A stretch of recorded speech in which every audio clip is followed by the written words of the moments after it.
राजस्थान में पहले 2 चरणों में जिन 25 लोकसभा सीटों पर मतदान होना है, उनमें से बाड़मेर जैसलमेर लोकसभा सीट पर सबकी नजरें हैं।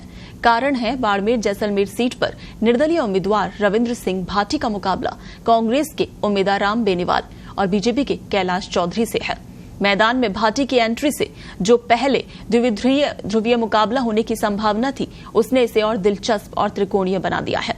रविंद्र भाटी, जो कि वर्तमान में श्योर विधानसभा क्षेत्र से विधायक हैं, बीजेपी के साथ बातचीत सफल नहीं होने के बाद वो निर्दलीय उम्मीदवार के रूप में चुनावी मैदान में उतरे हैं।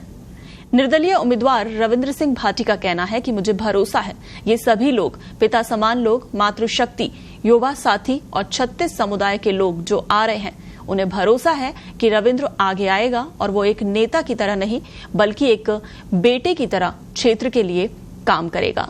तो राजपूत समुदाय से आने वाले 36 वर्षीय भाटी ने छात्र राजनीति में अपने राजनीतिक कौशल को तेज किया और भाटी की चुनावी रैलियों में खासकर कि बाड़मेर क्षेत्र में भारी भीड़ पहुंच रही है और वो शहर में चर्चा का विषय बन गई है।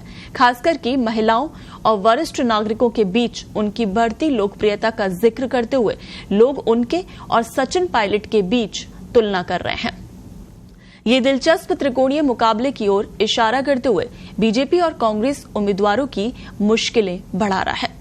दूसरी ओर बीजेपी उम्मीदवार केंद्रीय मंत्री और क्षेत्र से निवर्तमान सांसद कैलाश चौधरी बुनियादी ढांचे की कमी, खराब सड़कों, उचित स्कूलों की कमी और सीमा के पास के गांव के पिछड़ेपन, वहां पानी की कमी के कारण कुछ हद तक आलोचना का सामना कर रहे हैं।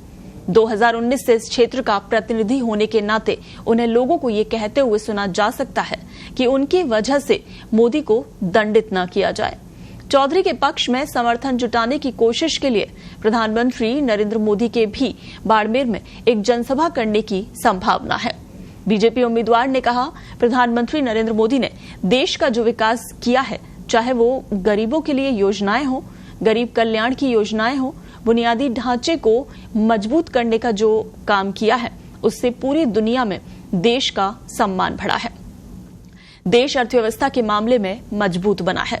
दूसरी ओर कांग्रेस उम्मीदवार उम्मीदवार बेनीवाल को उभरते जातीय समीकरणों से फायदा होने की भी उम्मीद है, क्योंकि उनके खेमे को लगता है कि अगर भाटी भाजपा के वोट शेयर में सेंध लगाते हैं तो उन्हें इसका फायदा हो सकता है।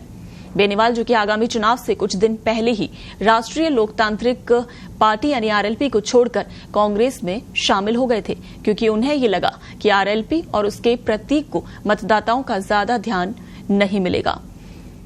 राजनीतिक विशेषज्ञों का ये मानना है कि बाड़मेर जैसलमेर क्षेत्र के 20 लाख से अधिक मतदाताओं में से लगभग 7 लाख जाट मतदाता और लगभग 2.5 लाख राजपूत मतदाता निर्णायक कारक हो सकते हैं।